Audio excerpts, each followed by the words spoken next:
Hello la team, je suis ravie de vous retrouver dans cette vidéo. J'avais vraiment envie de faire cette vidéo parce que, je me suis rendu compte que, quand je tourne en rond, la seule chose qui me permet de me poser, de me cadrer, de m'ancrer, de me stabiliser, de me concentrer sur quelque chose, c'est de tourner des vidéos.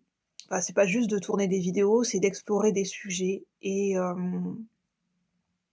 ça me permet d'ancrer les choses. Ça me permet d'ancrer une réflexion et ne pas qu'elle se perde, c'est important.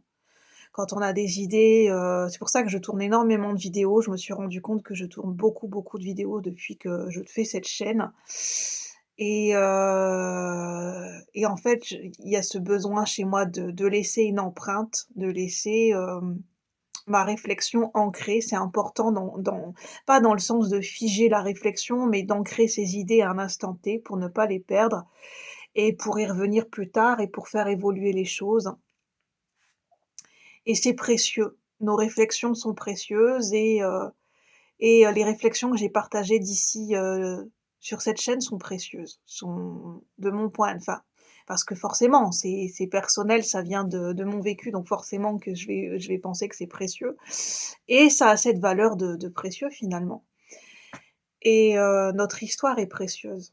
Notre mémoire, ce qu'on dépose, qu'on ancre sur terre, l'empreinte qu'on va laisser sur terre, c'est précieux. C'est très profond ce que je dis, j'avais pas envie de dire ça, enfin j'avais pas pensé à dire ça, mais c'est important d'ancrer et de fixer les choses, que ce soit par écrit, par vidéo,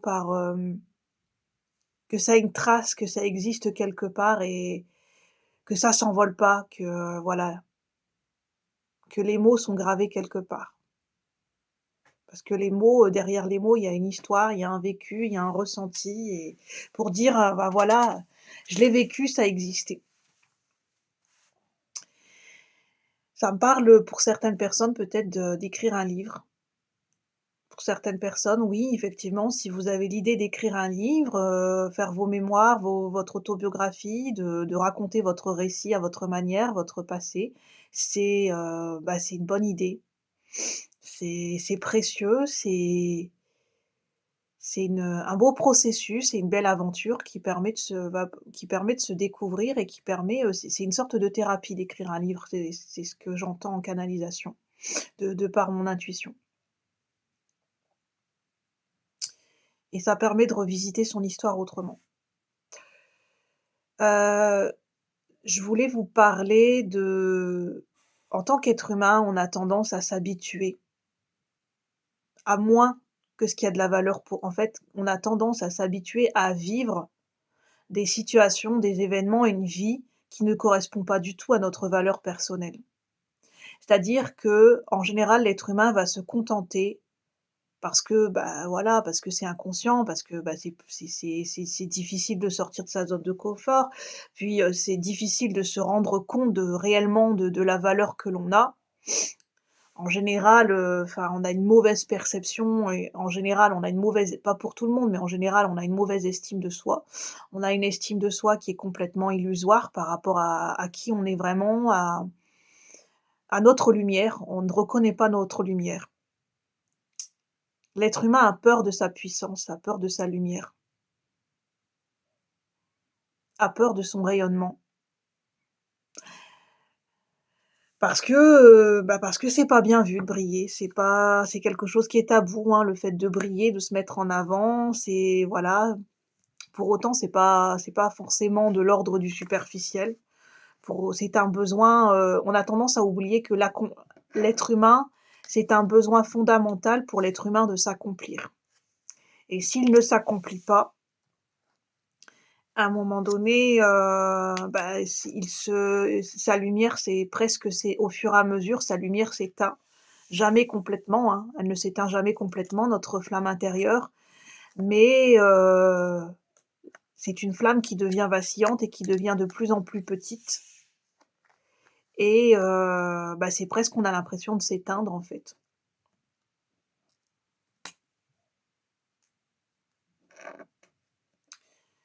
Je ne sais plus ce que j'allais dire. Oui, l'être humain a tendance à se contenter, Bah, je sais que ça c'est je vais dire ce que je pense parce que je sais que ça plaira pas à tout le monde ce que je vais dire, mais je vais pas filtrer ce que j'entends. L'être humain a tendance à se contenter des miettes. Parce que c'est mal vu. On a les êtres humains en général, ont cette croyance que avoir des grands rêves ou vouloir plus grand ou vouloir mieux pour soi ou vouloir s'accomplir, beh,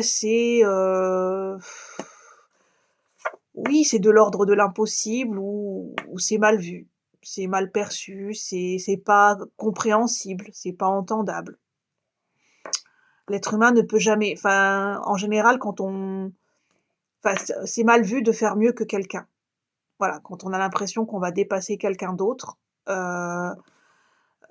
il y a cette comparaison, faut jamais, voilà, faut jamais faire mieux que l'autre. Donc finalement, l'être humain s'enferme dans quelque chose volontairement dans quelque chose de petit, de restrictif, dans ses pensées, dans ses croyances, dans son mode de vie, dans ce qu'il souhaite pour lui et en pensant que c'est bien. Parce que quelque part, bah, c'est quelque chose de bien vu. C'est vu, j'ai une vie humble, je ne demande pas grand-chose et je suis quelqu'un de bien. Parce que je demande peu, je me satisfais de peu, donc on a associé le fait de se satisfaire de peu en étant quelqu'un de bien. Et en fait, finalement, ça n'a rien à voir. C'est pas parce qu'une personne se contente de peu que c'est forcément une bonne personne ou que c'est pas obligatoire, c'est pas gage, que cette personne elle a forcément au sens où on l'entend, elle a forcément une bonne morale. Ça veut rien dire du tout, en fait. Une personne peut très bien, vivre une vie riche et abondante, avoir beaucoup d'argent, avoir une vie, remplie et pour autant, ne pas, enfin, je sais pas expliquer, c'est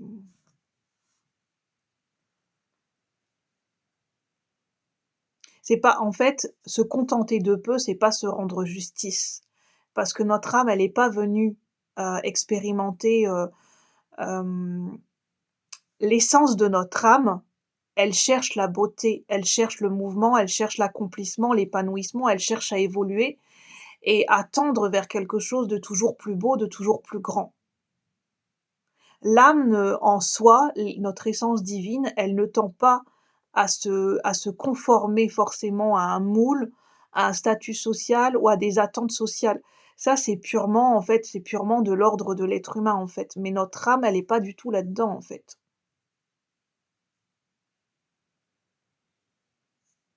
Le but, du chemin, c'est de se dépouiller de tout ça, de toutes ces étiquettes et de tout ce qui nous empêche de nous accomplir.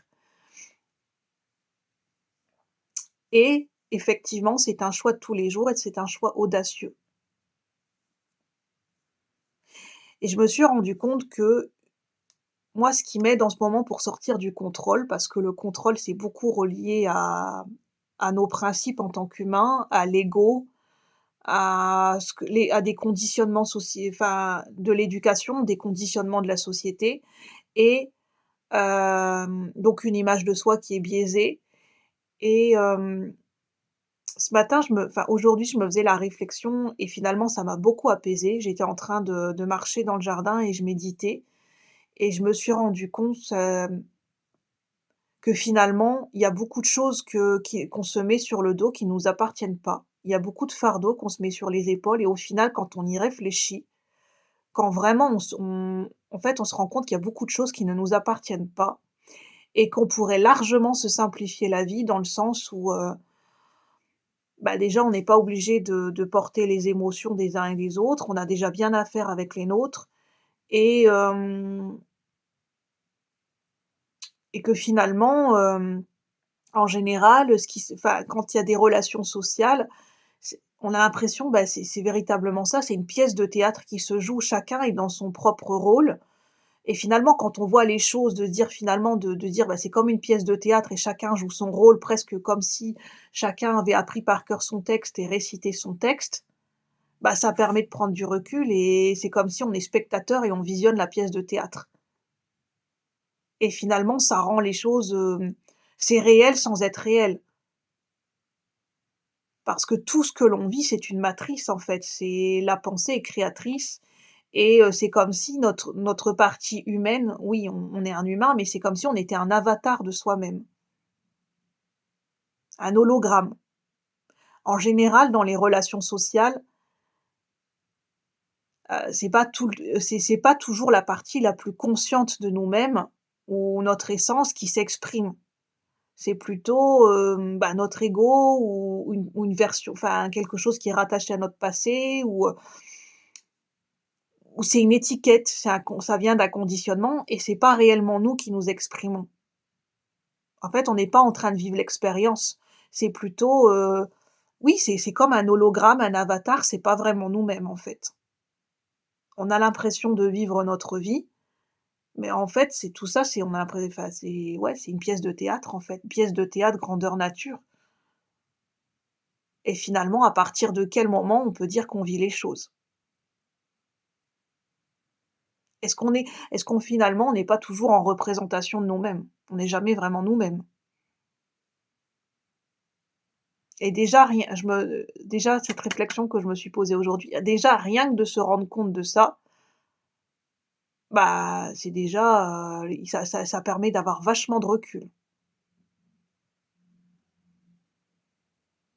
En fait, c'est vraiment de pas trop prendre les choses trop au sérieux, dans le sens où, ne pas prendre tout ce qui se passe à l'extérieur de nous, de pas le prendre forcément, tout personnellement. Parce que tout n'a pas forcément tout le temps rapport avec nous et donc finalement, bah, oui, ça permet de prendre du recul et ça permet de se dire: «Bah, en fait, on peut la si on veut, si on le souhaite, quand on voit les choses de par notre conscience, on peut simplifier beaucoup plus de choses. Il y a des moments où on se rend la sans s'en rendre compte, on se rend la vie compliquée et dans certains contextes, on pourrait simplifier les choses.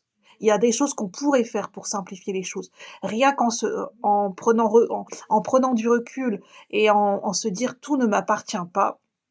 Rien que ça, je dis pas que c'est facile, mais petit à petit, je pense que ça peut aider à prendre énormément de recul et à voir les choses différemment et c'est ça que j'avais envie de vous partager.